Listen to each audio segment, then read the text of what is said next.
Welcome to the Brown Jewels.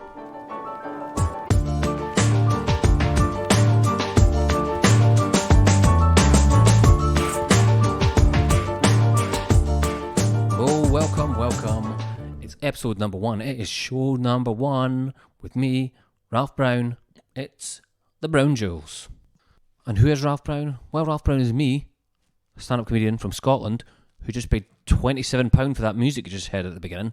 Took me weeks to find that music, sifting through all this royalty-free shit on the internet. Finally settled on that one. As soon as I paid the money, listened back to it, I was like, oh, I fucking hate that.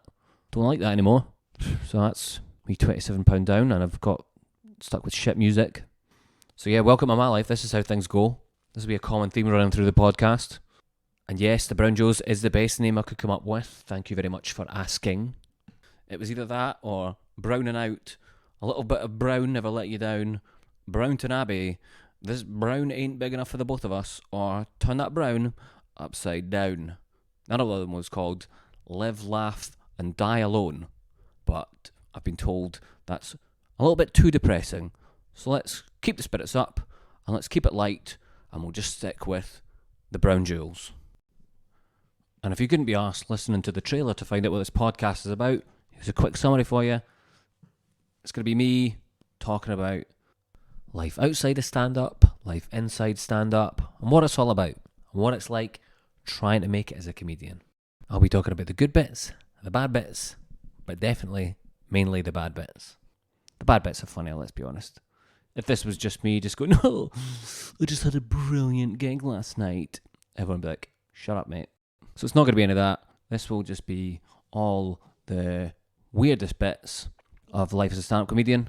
I'll take you on a journey. None of that.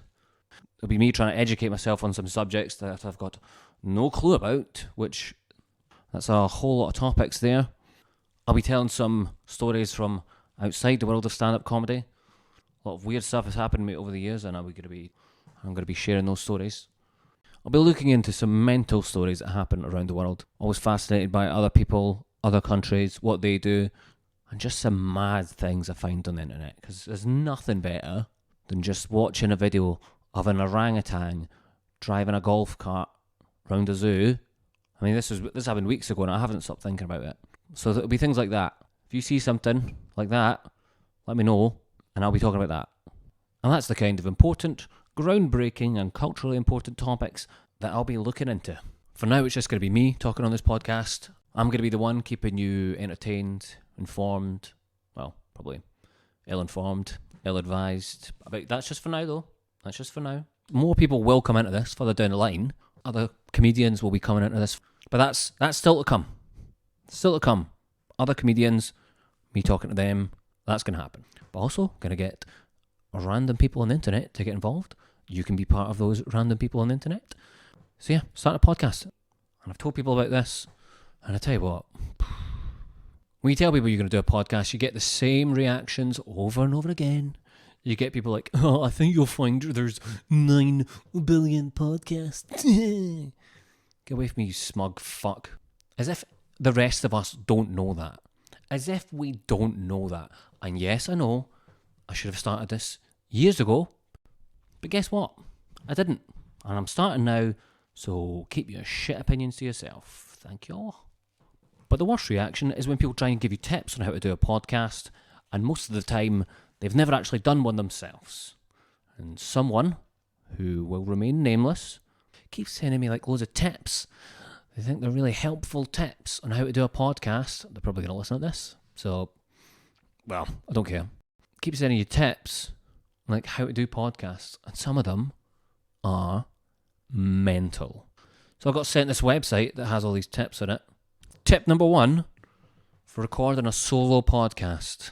To make yourself feel more comfortable and feel like there's someone in the room while you're recording it, look at yourself in the mirror as you're doing it. What a suggestion that is. Just stare at my cold, dead eyes in the mirror as I sit and try to do something, which is already very awkward.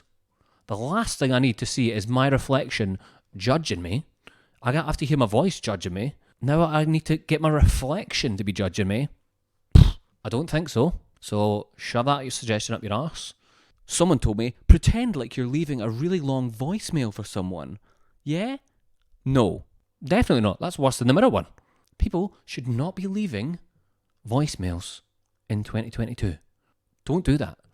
The only reason you should be leaving a voicemail is if someone has explicitly told you they hate when people leave voicemails for them and they get the voicemail symbol and they have to dial it up and listen to see what's happened. That's the only time you should be leaving a voicemail.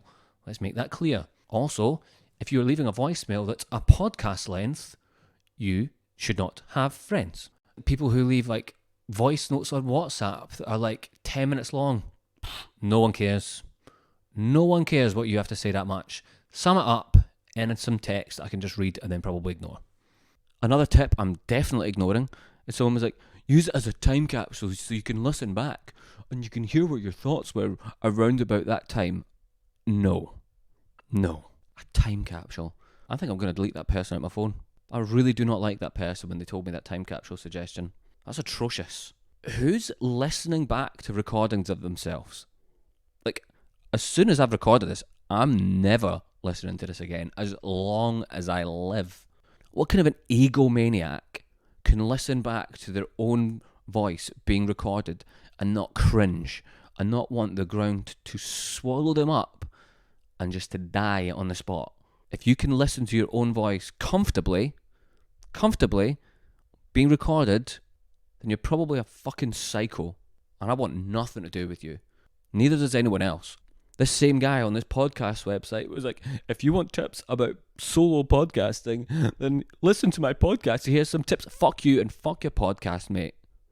Put it in writing like any normal human being. I'm not listening to your shit to have to hear. And I'm going to ignore the advice anyway. I should probably have mentioned that. All these tips, I've ignored. Okay, that was more of an aggressive intro to the podcast than I was hoping for. So let's take it down a few notches and let's everyone breathe, go outside, get some fresh air, come back, and let's get stuck into this podcast.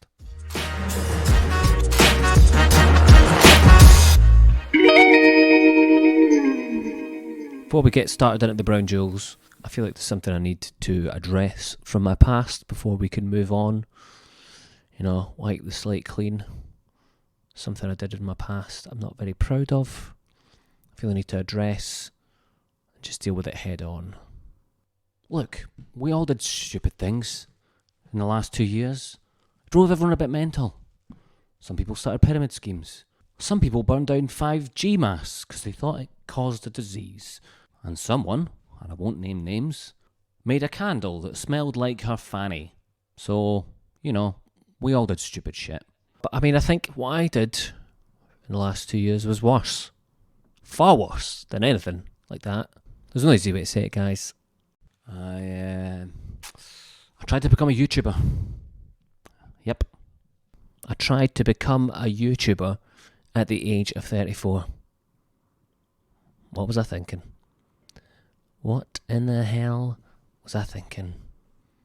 A YouTuber. Christ. I can't even begin to tell you how much I cringe when I think about me trying to be a YouTuber last year. It was disgusting behaviour. Like, genuinely, I feel ashamed. Like, I was saying things like and subscribe. I said that. And I knew at the time it was the wrong thing to do. And I died inside every time I said it. And I'd die a little bit more thinking about it. So that's why I'm here to say sorry. Sorry for trying to be a YouTuber. I didn't mean it. I got caught up in the boredom of having nothing to do. And I thought, I know what I'll do. I'll make a cooking show. Even though I can't cook. I thought, what a hilarious premise that is. That'll be great. Everyone will love to watch that. Like and subscribe. I don't know why I did it. I did cringy thumbnails, like the wee preview boxes of the video. There's one I'm deeply ashamed of. It was one of these, like, it was essentially just me with a big shocked look on my face because I'd just eaten some spicy food and put flame emojis around this. Good God, that is painful to think that I did that. That's embarrassing. That's so flame emojis and a big shocked face. That's, oh my God, I hate myself. Scotland's shame. And here is even more shame coming right up about that video, about that spicy food video. So what I tried to do was, I tried to make a Sri Lankan spicy chicken curry. Got all the ingredients together. I looked up like what's like an extremely hot curry to make. What is going to blow my little nips off when I make this? What kind of heat can I bring to the game that's going to make this so bad that I'm going to like have a meltdown on this video? I was just like, do you know what? I'll do it. I've watched people eating spicy food videos before, and yeah, they made me laugh. So I was like, right, I can't just have a kind of like a bit of a tepid curry. Can't have that. So let's push the boat right out and let's get spicy. So, Sri Lankan spicy chicken curry. Go and I get all the ingredients. Made my own curry powder. That was an achievement. Instead of actually buying a curry powder, I just went and made my own one. Yeah, how smug. It's kind of telling you all the way through, how hot is this? And it said, yeah, we usually add 2 teaspoons of cayenne pepper. Yeah, that's 2 teaspoons. We do really like it spicy. And I read that and I was just like, right, okay. So I think I added 4 or 5 or 6. I went overboard with the cayenne pepper. I was like, right, this is the thing that's going to make it really spicy. Let's take my head right off. And so I was like adding loads of that in. It was saying, oh, if you want to use, I think it was like coconut milk to like take the spice away. I was like, well, we're not putting any of that in. Get that out. It recommended a certain type of chilies, and I went and bought ones that were spicier than the ones they recommended. And I also added, I remember standing in Asda in front of all these chilies, and I was like, right, what have you got for me, Asda? I know, Asda. The people in Sri Lanka would be gutted if they knew that a Sri Lankan chicken curry was being made with ingredients from Asda. So, get all these chilies, chuck them in with the cayenne pepper, load it up. It said maybe like, how many chilies does it say? It might actually say on this. Tell you what, this is one of the things that annoyed me about these recipes. It would take about 10 minutes of scrolling down through people's life stories before you actually got to the recipes. Like, oh, my gran used to make it like this. It said 2 serrano peppers or green chilies, and I thought, let's do 6. So, I added in 6. So I chuck all of it in. I'm trying to make it as spicy as possible. And I don't know how this happened, right? I don't know how it happened. I'd spent hours and hours like trying to film it, get all this stuff right. Maybe like 6-7 hours to stop it, film it, get the right bit. Yeah, put a lot of effort into this. What a waste of time. And so then I finally sit down, start the camera, I'm ready to taste it, and I'm like, right, here comes the big reveal. Here comes the big moment where the spice hits me, and I'm just like, like falling off my chair. So I don't know how this happened. I sit down, I'm like building up, I'm like, oh, here we go, are you ready? And I started eating it, and I don't know how this happened. I'm definitely not trying to be claiming to be some kind of like spice lord. I was eating it, and I was like, that's not spicy at all. This is how bad a cook I am. I'd somehow managed to make all this really spicy stuff not spicy, which isn't good. So I'm kind of sitting there, and I was like, shit, what a waste of time this is. I'm about to use flame emojis on this. I can't use flame emojis and then just have nothing. That's a letdown. So I was like, right, surely the cayenne pepper did its job, and I've somehow managed to dilute it. So I went and got the extra chilies out of the fridge, came back, sat down in front of the camera thinking, what a waste of time that was. So I thought, why don't I eat one of these chilies raw? Let's see how not spicy they are. Bear in mind, the camera's still rolling. Took a bite of the chili, and holy fucking shit. It blew my head off, it blew my socks off, my nips were blown off, my nips were lying on the other side of the room. I was struggling to breathe. I remember watching it back and being like, oh my god, I can't put this out. I look like a fuckwit. At one point, I don't even know how it happened. It was so hot, I kept sticking my tongue out of my mouth, as if that's going to try and cool it down. I can hear you all saying, oh yeah, that makes a lot of sense, Ralph. Yeah, completely get why you would do that. So I'm sticking my tongue out, and then at one point, my wrist is just in front of my tongue, and I lick my wrist. Weirdly, I just licked my wrist like a little cat. So, I mean, you probably... Do you know what I'll do? I'll put this but one, I'll make this public on my YouTube channel again, because it feels like I can't talk about this and then just like not put it public again, right? So that's the only video on my YouTube channel that's now like viewable again. So yeah, you can go and see that absolute car crash. And yeah, do you know what? I faked it. Because in the actual video, I made it look like, with my superior editing skills that I'd learned the week before, that cut it to make it look like mouthful of curry from the bowl, and it was just me freaking out.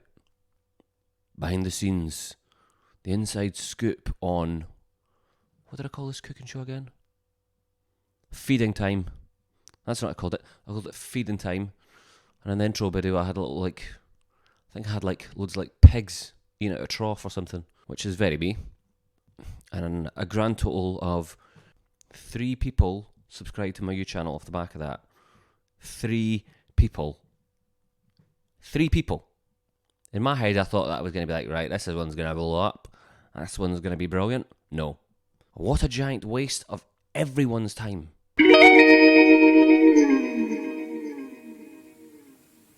So, here's why I quit doing those videos.